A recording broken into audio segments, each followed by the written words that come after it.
اتقوا الله حق تقاته ولا تموتن إلا وأنتم مسلمون. يا أيها الناس اتقوا ربكم الذي خلقكم من نفس واحدة وخلق منها زوجها وبث منهما رجالا كثيرا ونساء واتقوا الله الذي تساءلون به والأرحام إن الله كان عليكم رقيبا. يا أيها الذين آمنوا اتقوا الله وقولوا قولا سديدا يصلح لكم أعمالكم ويغفر لكم ذنوبكم ومن يطع الله ورسوله فقد فاز فوزا عظيما.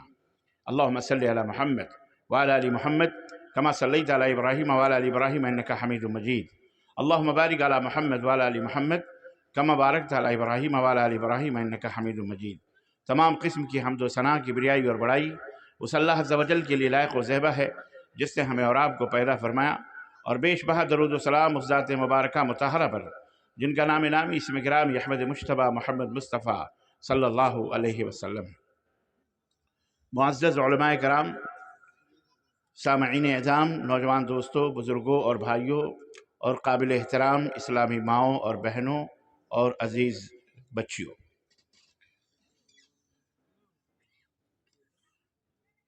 آج کے اس عظیم الشان کانفرنس میں، دو روزہ کانفرنس جو جامعہ ریاض العلوم خوردبینی کی طرف سے اس خوبصورت سے گراؤنڈ میں منعقد ہو چکی ہے، جس میں مختلف علماء کرام کی تقاریر سے آپ حضرات مستفید ہو رہے ہیں. مجھ بندے ناچیز کو بھی دعوت دی گئی اور میں آپ حضرات کی خدمت میں حاضر ہوا. کوئی بات نہیں، قلت و کثرت یہ معیار نہیں ہوتی. ہمارے نبی نے تو یہ معیار بتایا ہے، اور ہمارے نبی نے درس اور تدریس اور پیغام اور دعوت کے لیے یہاں تک فرمایا کہ لَأَن يَهْدِيَ اللَّهُ بِكَ رَجُلًا وَاحِدًا خَيْرٌ لَكَ مِنْ حُمْرِ النِّعَمِ، کہ تمہاری دعوت سے، تمہارے پیغام سے، تمہاری بات سے اگر ایک بندے کا بھی بھلا ہو گیا، ایک بندہ بھی صحیح راستے پہ آ گیا، تو کئی سرخ اونٹوں سے، کئی ہزار اونٹوں سے وہ ایک بندہ تمہارے لیے کافی ہے. مجھے پتہ ہے رات کا کافی وقت گزر چکا ہے اور آپ حضرات موسم بدلتا بھی جا رہا ہے دھیرے دھیرے سردیوں کا، لیکن اہل مجلس نے، انتظامیہ نے ماشاءاللہ اتنا حسین خوبصورت اوس جو پڑتی ہے، شبنم جو گرتی ہے، اس کو روکنے کے لیے خوبصورت پنڈال بنایا ہے، اور کرسیاں بھی رکھی ہیں میری ماں و بہنوں کے لیے. دو جگہوں کا انتظام ہے، دائیں بھی بائیں بھی، مجھے بتایا گیا. الحمدللہ آپ حضرات کا آنا، یہاں بیٹھنا، انتظامیہ کا یہ تمام سب انتظام کرنا، اس کا ایک ہی مقصد ہے، اور وہ ہے اللہ اس کے رسول کی باتیں سننا، اور سن کر کے اسے اپنی زندگی میں نافذ کرنا، اس کے اوپر عمل کرنا اور اللہ کو خوش کرنا. یہی مقصد ہے. اللہ سے میری دعا ہے کہ بار الہ دام درم قدم سخنے، جن لوگوں نے بھی اس طرح کا جلسہ منعقد کرنے کی کوشش کی ہے، اللہ تعالیٰ ان سب کے گناہوں کو معاف فرمائے، اور اللہ ان سب کو جنت الفردوس میں اعلیٰ مقام عطا فرمائے. اور میرے بھائیوں اور بہنوں جو یہاں اپنے اپنے گھروں کو چھوڑ کر اپنے بچوں کے ساتھ، میں نے دیکھا تو رونگٹے کھڑے ہو گئے کہ میری بہنیں اپنے ساتھ اپنے چھوٹے چھوٹے ننھے منھے بچوں کو لے کر، اوپر سر پہ گٹھریاں رکھ کر، کسی کو گود میں، کسی کو یوں ہی چلے آ رہے ہیں. ایک بھیڑ ماشاءاللہ تبارک اللہ. ظاہر اتنی رات ہو چکی ہے، ہم انسان ہیں، ہمیں بھی نیند آتی ہے، صبح کاروبار ہے، صبح بھی کام کرنا ہے. اہل انتظامیہ کو یہ چاہیے تھا کہ 12 بجے سے پہلے ہی اس مجلس کو ختم کر دیا جاتا ہے، تاکہ لوگ سکون کے ساتھ اللہ اس کے رسول کی بات کو سنتے ہیں. رات بھر مجلسوں کا انعقاد، بیٹھنا سب کے لیے مشکل ہو جاتا ہے. آج کل مختلف مریض ہوتے ہیں، بزرگ ہوتے ہیں، لیکن بہرحال ان کی اپنی پالیسی ہے، ان کی اپنے تجربے ہیں. ہمارا یہ تجربہ ہندوستان کی سرزمین پر ہے، لیکن سعودی عرب کی سرزمین پر یہ تجربہ نہیں ہے. وہاں مشکل سے 2، 2.5، 3 گھنٹے کا محاضرہ ہوتا ہے، لیکچر ہوتا ہے، سوال و جواب ہوتے ہیں، اور اس کے بعد اللہ خیر صلی اللہ کھانا کھاتے ہیں لوگ 10:30، 11، 12 بجے تک، اور اپنے اپنے گھروں کو، اپنے اپنے کاموں میں واپس چلے جاتے ہیں. کیوں؟ اس لیے کہ صبح بیچارے مزدوروں کو، کام کرنے والوں کو وہاں دکانیں اور دیگر کاموں میں مصروف ہونا پڑتا ہے۔ بہرحال لیکن ہندوستان کی سرزمین زرخیز، آپ حضرات اسلام سے محبت کرنے والے، اللہ سے محبت کرنے والے، اتنی رات تک اپنے نیندوں کی قربانیاں دے کر اللہ کے باتوں کو سننے کے لیے آپ تشریف رکھتے ہیں۔ میں اللہ سے دعا کرتا ہوں کہ آپ جہاں سے آئے ہیں اور آپ کے پیروں کے نیچے، میری ماؤں بہنوں کے پیروں کے نیچے زمین کے جو ذرات پڑے ہیں، اللہ ان ذروں سے کئی گنا، ہزار گنا اللہ تبارک و تعالیٰ اجر اور ثواب آپ کے نامہ اعمال میں تحریر فرمائے۔ زور سے بولو آمین۔ عزیزان گرامی، بڑی خوشی ہو رہی ہے، لیکن افسوس اس بات کا ہے کہ مجھے یہ بھی خوف ہے کہ اگر میں نے تھوڑی بہت گفتگو لمبی کری تو آپ خود ہی اٹھ کے چلے جائیں گے۔ چلے تو نہیں جاؤ گے اٹھ کے؟ انشاءاللہ تبارک زور سے بولیے، زور سے بولیے۔ چلے تو نہیں جاؤ گے اٹھ کر کے؟ اس کے بعد سوال و جواب بھی ہوگا انشاءاللہ۔ بہت جلد میں آپ کو چند بنیادی باتیں بتا کر کے پھر کل تفصیلی گفتگو انشاءاللہ تعالی ہوگی۔ دوستو، میں کچھ اہم باتیں آپ کی خدمت میں رکھنا چاہتا ہوں۔ سبوں نے اہم باتیں رکھی، مختلف موضوعات کے اوپر تقریریں ہوئیں۔ الحمدللہ اللہ تعالیٰ ہمارے تمام دعات کو، علماء کو اللہ تعالیٰ کروڑہ کروڑ نعمتیں عطا فرمائے، برکتیں عطا فرمائے، اللہ انہیں ان کی حفاظت فرمائے، اللہ ان کی دعوت میں برکت عطا فرمائے، اور اللہ ایک ایک لفظ سے امت مسلمہ کی اللہ ہدایت فرمائے، اصلاح فرمائے، آمین یا رب العالمین۔ عزیزان گرامی، اللہ تعالیٰ نے باتیں تو قرآن کریم کے اندر بہت ساری ہیں، لیکن میں چند ایک باتیں مختصر سے وقت میں رکھنا چاہتا ہوں، اور وہ یہ ہے کہ 3 باتیں نجات حاصل کرنے کے لیے، مکتی پانے کے لیے، اللہ کے غضب کو ٹھنڈا کرنے کے لیے، اللہ کے غصے کو ٹھنڈا کرنے کے لیے، جہنم سے دوری حاصل کرنے کے لیے۔ بچوں ذرا چپ رہو، ذرا ان بچوں کو ذرا خاموش کریں۔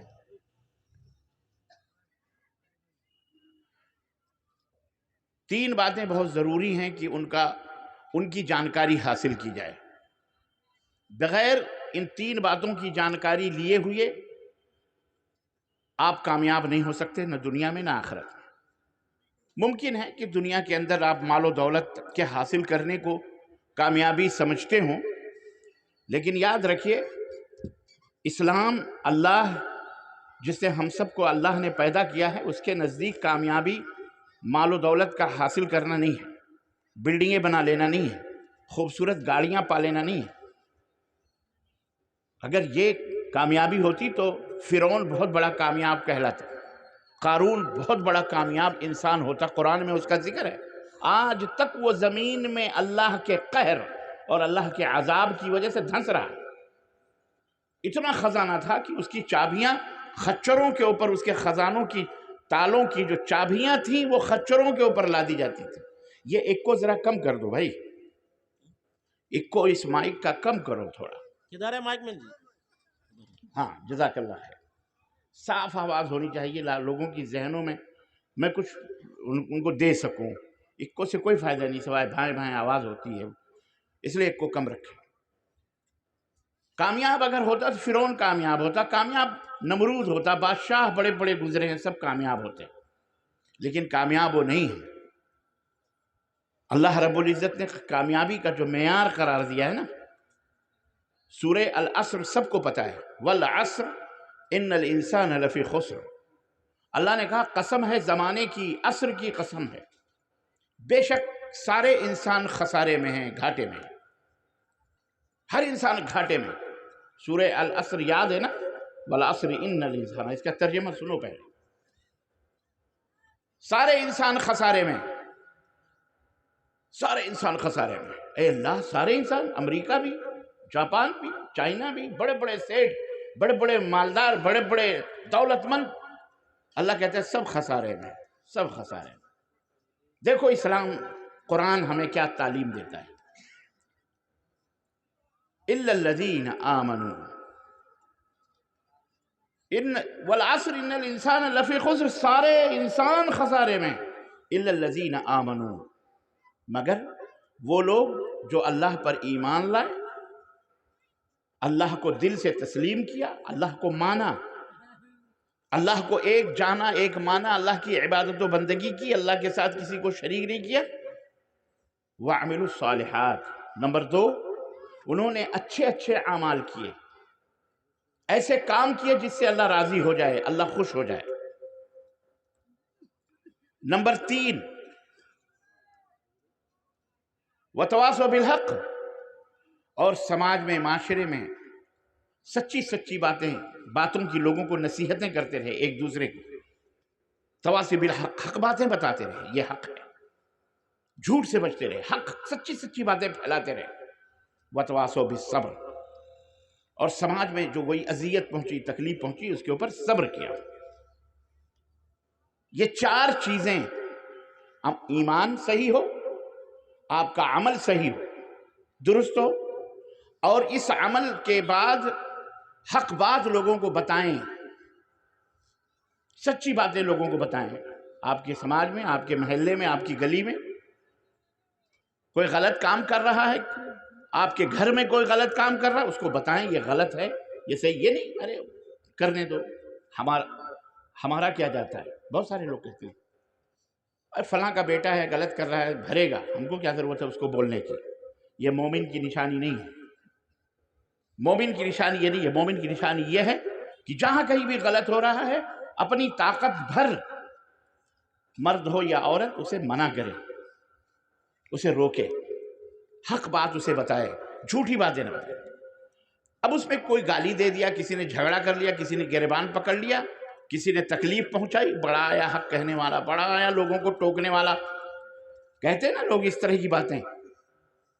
وَتَوَاصَوْا بِالصَّبْرِ، تو اس کے اوپر صبر کرتے ہیں، اللہ سے دعا کرتے ہیں، صبر، رک جاتے ہیں، ان کو پلٹ کر جواب نہیں دیتے۔ تو کامیابی اگر آپ چاہتے ہو تو یہ نہیں کہ بڑی بڑی بلڈنگیں بنا لیا۔ اللہ خود کہتا ہے کامیاب انسان وہ نہیں ہے، کامیاب وہ انسان نہیں جس نے بلڈنگیں بنا لی، سب کچھ کر لیا۔ کامیاب انسان اللہ کے نزدیک وہ ہے جس کا ایمان مضبوط ہو، جس کے اندر تقوی ہو، پرہیزگاری ہو، متقی ہو۔ اسی لیے اللہ تعالیٰ نے فرمایا، جو ہم نے خطبہ مسنونہ میں پڑھا، یا ایھا الذین آمنوا اتقوا اللہ حق تقاتہ، اے وہ لوگوں جو ایمان لائے ہو۔ ایمان کس کو کہتے ہیں؟ زبان سے اقرار کرنا، ماننا، دل سے ماننا، اور عمل سے اس کا اظہار کرنا۔ کن چیزوں کا؟ ایمان کے کتنے ارکان ہیں پتہ ہے آپ کو؟ ایمان کے 6 ارکان ہیں، جزاک اللہ خیر۔ ایمان کے کتنے ارکان ہیں؟ ارکان مطلب کھمبے۔ یہ جیسے شامیانے دیکھ رہے ہیں نا آپ، شامیانے 1 2 3 4 5 6 7 10 12 15 20 کھمبے لگے ہوئے ہیں۔ میری ماؤں بہنوں، تم بھی غور سے سنو میری باتیں، بہت اہم بنیادی باتیں ہیں یہ۔ ان کھمبوں کے اوپر یہ شامیانہ کھڑا ہوا ہے، یہ ٹینٹ کھڑا ہوا ہے، اسی کو ستون کہتے ہیں، کھمبا کہتے ہیں، ارکان کہتے ہیں، اسی کو رکن کہتے ہیں۔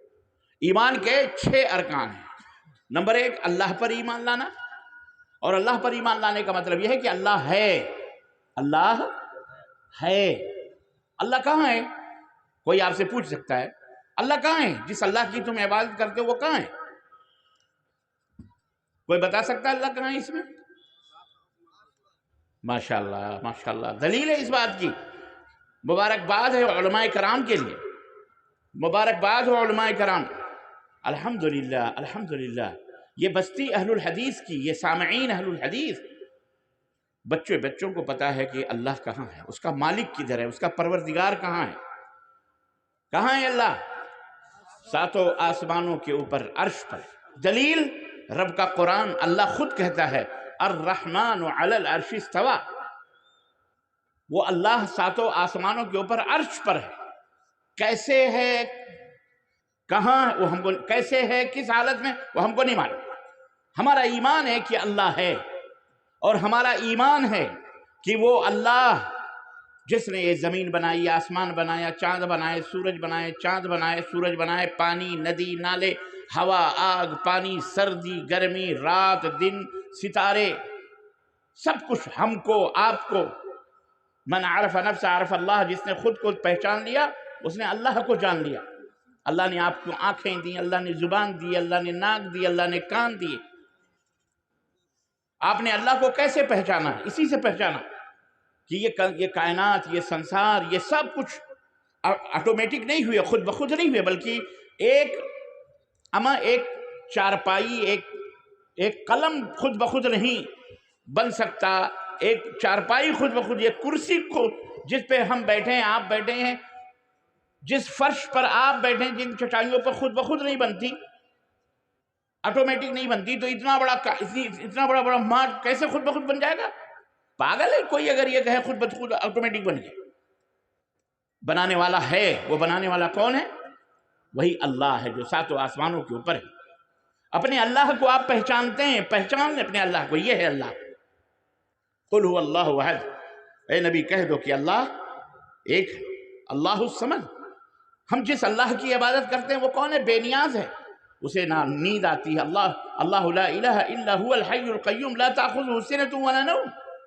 ہمارا اللہ، ہمارا معبود، ہمارا پالنہار، ہمیں روزی دینے والا، مارنے والا، جلانے والا، اس کائنات کو بنانے والا، ذرے ذرے کا مالک، تلے تنہا، بھوک نہیں لگتی اسے، نیند نہیں لگتی، نیند تو نیند ہے، اسے جھپکی تک نہیں آتی، اسے اونگ تک نہیں آتی۔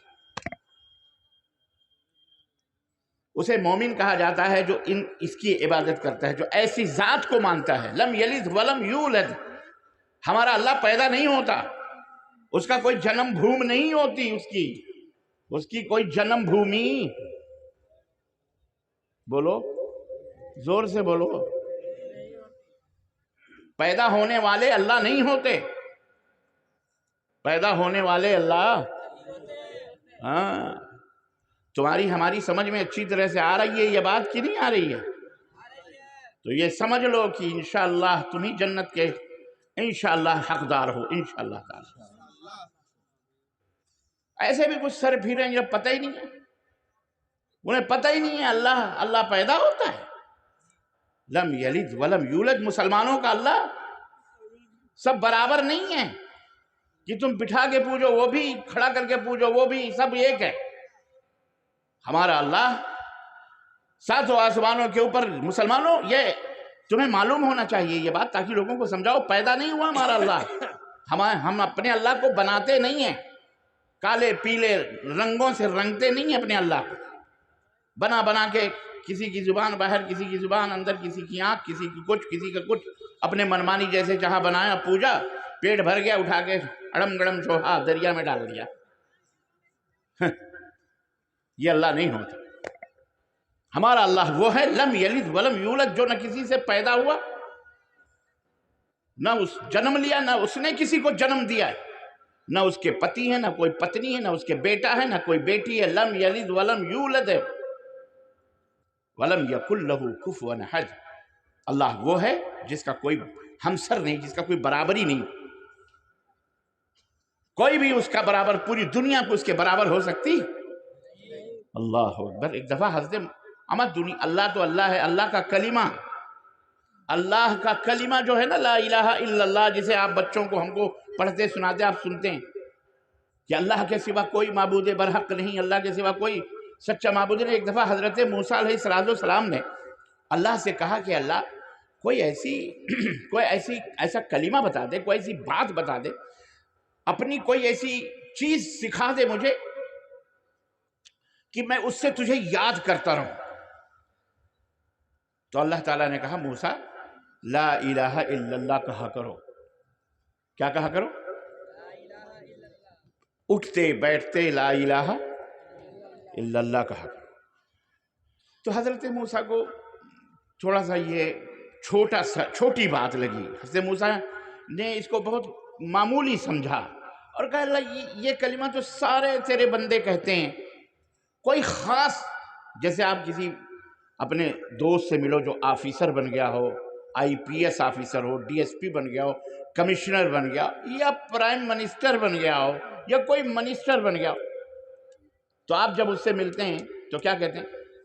صاحب یار کوئی ایسا خاص نمبر دے پرائیویٹ جسے تجھے لگاؤں موبائل تو جھٹ سے تو ہی اٹھائے، تیسرا بیچ میں بولو نہ آئے، ہے کہ نہیں؟ خاص نمبر دو اپنا، عام نمبر تو سارے کے سارے تمہیں کرتے ہی رہتے ہیں۔ ایسے ہی موسیٰ علیہ السلام نے کہا کوئی خاص تاکہ تیرے سے ڈائریکٹ بات ہو سکے۔ حضرت اللہ تبارک و تعالیٰ نے حضرت موسیٰ سے کیا کہا معلوم؟ کہا موسیٰ تم اس لا الہ الا اللہ کو چھوٹا سمجھ رہے ہو؟ میری ذات کی قسم ہے اگر آسمان و زمین اور پوری دنیا پوری کائنات اللہ کے سوا اللہ کو الگ کر کے ان سب کو ترازو کے ایک پلڑے پہ رکھ دو اور صرف کلمہ لا الہ الا اللہ کو ترازو کے ایک پلڑے پہ رکھ دو تو یہ کلمہ لا الہ الا اللہ کا ترازو سب کے اوپر بھاری ہو جائے گا۔ یہ وہ کلمہ ہے، معمولی کلمہ نہیں ہے۔ تو اللہ جب اس کا کلمہ اتنا بھاری ہے تو اللہ کتنا عظیم ہے۔ اللہ اکبر کا مطلب کیا ہے؟ اللہ سب سے بڑا ہے، اللہ سب سے بڑا ہے، سب سے بڑا ہے کائنات میں، اس سے بڑا کوئی۔ ہم اس اللہ کی پرستش اور عبادت کرتے ہیں جس کا کوئی شریک نہیں، جس کا کوئی ساجی نہیں، اس کا کوئی پارٹنر نہیں۔ تو عزیزان گرامی، آپ کا جو ایمان ہے،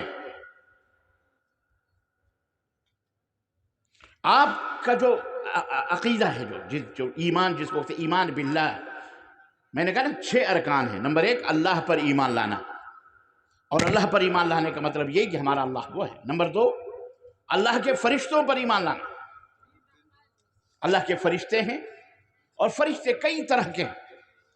اس وقت اللہ کے رسول صلی اللہ علیہ وسلم کی یہ حدیث مبارک آپ سب کے لیے بطور بشارت خوشخبری میں آپ کو بتاؤں کہ اللہ کے نبی صلی اللہ علیہ وسلم نے فرمایا کہ مجتمع قوم فی بیت من بیوت اللہ، جب بھی کوئی قوم اللہ کے گھروں میں کسی گھر میں کسی جگہ میں جمع ہوتی ہے اور وہ اللہ کا ذکر کرتے ہیں، اللہ کی تعریف کرتے ہیں، اللہ اور اس کے رسول کا بیان کرتے ہیں، اللہ کی دین کو سیکھتے ہیں، حفتہم الملائکہ، فرشتے انہیں اپنے پروں میں لے لیتے ہیں۔ یہ ادھر بھی، دائیں بائیں آگے پیچھے یہ جتنے بھی بیٹھے ہوئے ہیں، اس وقت فرشتوں نے اپنے پروں کے درمیان آپ کو گھیرے ہوا ہے۔ وغشیتہم الرحمہ، غشیتہم الرحمہ، اور رحمت انہیں ڈھانپ لیتی۔ ونزلت علیہم السکینہ، اور اللہ کا سکون ان کے اوپر نازل ہوتا ہے، اللہ کی برکت نازل ہوتی ہے ان کے اوپر۔ اور جب مجلس کا اختتام ہوتا ہے، مجلس ختم ہوتی ہے، تو فرشتے کہتے ہیں، اللہ تبارک تعالیٰ انہیں حکم دیتا، پکارنے والا کہتا ہے اے لوگو اپنے گھروں کی طرف پلٹ جاؤ، اللہ نے تمہارے گناہوں کو معاف فرما دیا ہے۔ سمجھ میں بھائی بات؟ ہم گنہگار ہیں، سراپا گنہگار ہیں۔ عزیزو، ہم کون؟ ہم سے غلطیاں ہی غلطیاں ہوتی ہیں، خطائیں ہی خطائیں ہوتی ہیں۔ آپ کو پتہ ہے ان گناہوں کی معافی کے لیے اس طرح کی مجلسیں ایک طرح کی دھوبی گھاٹ ہیں، جیسے دھوبی کپڑوں کو اٹھا کر کے گھاٹ پہ لے جا کے پٹک پٹک کر کپڑے دھوتا ہے، اس طرح کی جو مجلسیں یہاں گناہ صاف ہوتے ہیں، پاک ہوتے ہیں۔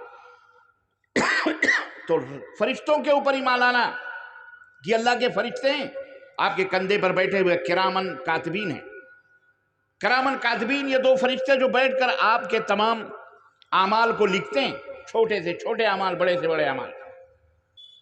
وما یلفظ من قول الا لدیہ رقیب عتید، یہ عقیدہ ہونا چاہیے ہر کلمہ پڑھنے والے کا۔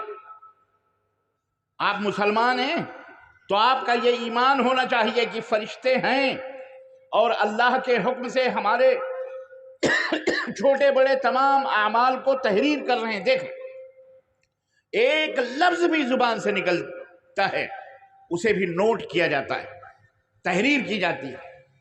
قبر کے اندر جب آپ جاؤ گے، فرشتے آتے ہیں، وہاں بھی منکر نکیر، ان کو کیا کہا جاتا ہے؟ ہاں، وہ آئیں گے، وہ سوال کریں گے آپ سے۔ فرشتے ہیں، فرشتوں کے بہت سارے کام ہیں۔ حضرت سیدنا 4 فرشتے بڑے مشہور ہیں۔ کون کون؟ حضرت سیدنا جبریل علیہ السلام، حضرت میکائیل علیہ السلام، حضرت اسرافیل علیہ السلام اور حضرت اسرائیل علیہ السلام۔ 4 فرشتے بڑے ہیں، اور ان 4 میں بھی سب سے بڑے سیدنا جبریل علیہ السلام۔ ان کے اوپر بھی ایمان لانا، وشواس کرنا، یقین کرنا۔ اور نمبر 3 تمام اللہ کی نازل کی ہوئی کتابوں پر ایمان لانا۔ کتنی کتابیں اللہ نے؟ بہت ساری نازل کی۔ دیکھیے 4 کتابیں بڑی مشہور ہیں، توریت ختم، زبور ختم، انجیل اس میں بھی ملاوٹ ختم، آخری کتاب جو سیدنا محمد الرسول اللہ صلی اللہ علیہ وسلم پہ نازل کی گئی، اس کا نام کیا ہے؟ قرآن کریم، قرآن مجید۔ اس کے اوپر ایمان لانا، ایمان سب کے اوپر لانا، لیکن عمل قرآن کریم کی باتوں کے اوپر کرنا۔ اور نمبر 4، تمام رسولوں کے اوپر ایمان لانا۔ جتنے بھی اللہ تعالیٰ نے رسول بھیجے ہیں، پیغمبر بھیجے ہیں بندوں کی ہدایت کے لیے، آدم سے لے کر کے حضرت محمد الرسول اللہ صلی اللہ علیہ وسلم تک، ان سب کے اوپر ایمان لانا، وشواس کرنا، یقین کرنا کہ یہ آئے، اللہ کا پیغام انہوں نے پہنچایا، ہمارے آخری نبی حضرت محمد الرسول اللہ صلی اللہ علیہ وسلم، جن کے بعد اب کوئی نبی آنے والا نہیں، جن کے بعد اگر کوئی شخص اپنے آپ کو نبی کہتا ہے، رسول کہتا ہے، تو وہ شیطان ہے، وہ جھوٹا ہے، وہ مکار ہے، وہ نبی ہو سکتا نہیں۔ اور نمبر 5، یوم آخرت پر ایمان لانا، کہ ایک دن یہ دنیا ختم ہو جائے گی، یہ زمین مٹ جائے گی، یہ پہاڑ، یہ سب ہم سب ختم ہو جائیں گے، ختم ہو جائے گی پوری دنیا، اسے قیامت کہتے ہیں، یوم القیامہ، قیامت کا دن کے اوپر ایمان لانا۔ اور نمبر 6، تقدیر کے بھلے اچھی بری تقدیر پر ایمان لانا۔ یاد رکھو، کتنی بھی محنت کر لو، کتنی بھی مزدوری کر لو، لیکن جتنا بھی لکھا ہے اتنا اللہ تبارک و تعالیٰ تمہیں دے گا۔ لیکن اس کا یہ بھی مطلب نہیں ہے کہ آپ چادر اوڑھ کر کے جا کے گھر پہ سو لے، تقدیر میں لکھا آئے گا، نہیں، تقدیر میں یہ بھی لکھا ہے، آپ کے محنت کرو گے، یہ کرو گے تو تمہیں یہ چیز ملے گی۔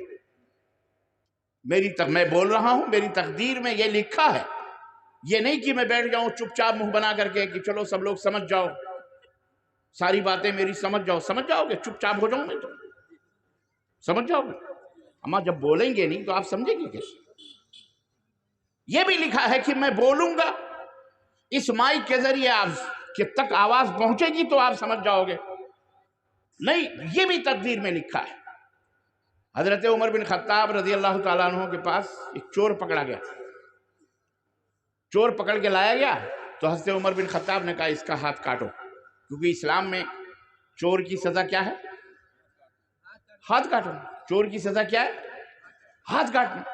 سعودی عرب میں بھی چور کی سزا یہ ہے کہ ہاتھ کاٹ دو، لیکن الحمدللہ وہاں کوئی ہتھ کٹا نہیں ملے گا آپ کو، قانون ہے، ہاں، چوری نہیں ہوتی، دکانیں کھلی رہتی ہیں، لوگ جاتے ہیں آتے ہیں، نماز کھلی رہتی ہے، چوری نہیں ہوتی۔ کیوں؟ ڈر ہے کہ پکڑے جائیں گے تو ہاتھ کاٹے جائیں گے۔ تو سعودی عرب میں قانون ہے، لیکن کوئی ہتھ کٹا نظر نہیں آ رہا، اور اگر وہی قانون بدقسمتی سے بھارت میں ہو جائے تو یہاں کوئی ہاتھ والا نظر نہیں آئے گا، ہے کہ نہیں؟ جدھر دیکھو وہی ہتھ کٹے، اور سب سے پہلے منسٹر لوگ ہتھ کٹے نظر آئیں گے، کونسلر، منسٹر، یہی سب بڑے بڑے صاحب گھوٹالے ہیں، اللہ ہی خیر کرے، بہرحال ہے کہ نہیں؟ ہتھ کٹے تو یہ ہے۔ تو حضرت عمر بن خطاب رضی اللہ تعالیٰ عنہ خدمت میں چور لایا گیا، حضرت عمر بن خطاب نے کہا ہاتھ کاٹو۔ اب اس کو سنو دلیل کیا دیتا ہے، ایک سے ایک فلسفی ہر زمانے میں ہوتے ہیں نا۔ اس نے کہا امیر المومنین، آپ میرے ہاتھ کاٹنے کا حکم دے رہے ہیں، آپ کو نہیں پتا کہ تقدیر میں ہمارے لکھا تھا تو میں نے چوری کر لی؟ میری تقدیر بھی، آپ تقدیر پر ایمان نہیں لاتے؟ کہنے لگے لاتا ہوں ایمان۔ تو کہا جب تقدیر کے بھلے برے پر، اچھی بری تقدیر پر ایمان لانا ضروری ہے تو آپ ہمارے ہاتھ کاٹنے کا حکم کیوں دے رہے ہیں؟ کیونکہ میری تقدیر میں چوری کرنا لکھا تھا، اگر میں چوری نہ کرتا تو اللہ جھوٹا ہوتا، تو میں نے چوری کر لی، تو میری تقدیر میں لکھا تھا تو میں نے چوری کر لی، تو پھر آپ میرے ہاتھ کاٹنے کا حکم کیوں دے رہے ہیں؟ اللہ اکبر۔ امیر المومنین سیدنا عمر بن خطاب رضی اللہ تعالیٰ عنہ نے اس کی جب یہ دلیل سنی تو مسکرائے، اور آپ نے فرمایا اچھا، واقعی صحیح میں تیری تقدیر میں لکھا تھا چوری کرنا، تو تو نے چوری کر لی، تو تیری تقدیر میں یہ بھی لکھا تھا کہ تو چوری کرے گا تو تیرے ہاتھ کٹیں گے، اس لیے تیرے ہاتھ کاٹنے کا میں حکم دے رہا ہوں۔ تو تقدیر سے کبھی چھیڑ چھاڑ نہیں کرنی چاہیے۔ بہت سارے لوگ بحث کرنے لگتے ہیں، یہ تقدیر میں لکھا ہوا تھا، تقدیر میں، بھی تقدیر میں جو لکھا ہوا تھا تمہیں کیسے معلوم کہ یہ تقدیر میں لکھا ہوا تھا؟ جا کے کسی کنویں کے اندر گر جاؤ، پتہ چلے گا تقدیر، بتاؤ میری تقدیر میں لکھا ہوا تھا، کہے گا کہ میری تقدیر میں لکھا تھا۔ ارے بھائی تقدیر میں کنویں میں گر، تو بہرحال عرض کرنے کا مطلب یہ 6 ارکان ایمان کے، تو ایمان اس چیز کا نام ہے کہ ان تمام سب چیزوں کے اوپر یقین کرنا، ایمان رکھنا۔ اللہ تبارک نے فرمایا یا ایھا الذین آمنو، یہ تمام ایمان اللہ نے جو نازل کیا، فرشتے، قرآن، ان تمام احکام عبادات پر ایمان، تقوی اختیار کرو۔ یا ایھا الذین آمنو اتقوا اللہ حق۔ اب ایک سوال پیدا ہوتا ہے، یار جنت کے لیے تو ایمان لے آئے کافی ہے، یہ تقوی کیا ہے؟ اے ایمان والو تقوی اختیار کرو، اے ایمان والو اللہ سے ڈرو، اللہ سے ڈرو، حق تقاتہ، جیسا کہ اللہ سے ڈرنے کا حق ہے۔ تو یہ تقوی کیا ہے؟ یاد رکھو، یہ بہت اہم پوائنٹ ہے جو سمجھنا ہے۔ لوگ بہت زیادہ اس کی وجہ سے گمراہیوں میں پڑے ہوئے ہیں کہ بس ہم نے کلمہ پڑھ لیا، لا الہ الا اللہ کہہ لیا، ہم مسلمان ہو گئے، دیٹس آل، بات ختم، جنت ہمارے باپ کی جاگیر ہو گئی، ہمارے مقدر میں لکھی، ہم نے بس ہم اس کے بعد جو بھی کرتے پھریں ہمارے لیے کافی ہے۔ نہ، ایمان لانے کے بعد تقوی اختیار کرنا۔ آپ کو تقوی کیا ہے؟ عربی کا لفظ ہے جس کے معنی ہوتے ہیں بچنا، پرہیز کرنا۔ جس کے معنی کیا ہوتے ہیں؟ بچنا، پرہیز کرنا، اور اسی سے متقی ہے پرہیزگار، پرہیز کرنے والا۔ آپ کو میں انتہائی آسانی کے ساتھ، سہل کے ساتھ اس تقوی کے مطلب کو سمجھا دوں۔ اللہ مجھے توفیق دے، اللہ آپ کو سمجھنے کی توفیق دے، تو انشاءاللہ تعالی نجات کے لیے کافی ہے۔ یہ میں آپ کو آج بتاؤں گا انشاءاللہ، بیٹھو آرام سے انشاءاللہ تبارک۔ آپ بیمار، سپوز آپ صحت مند ہیں لیکن تھوڑی سی بیماری آئی، سردی ہوئی، زکام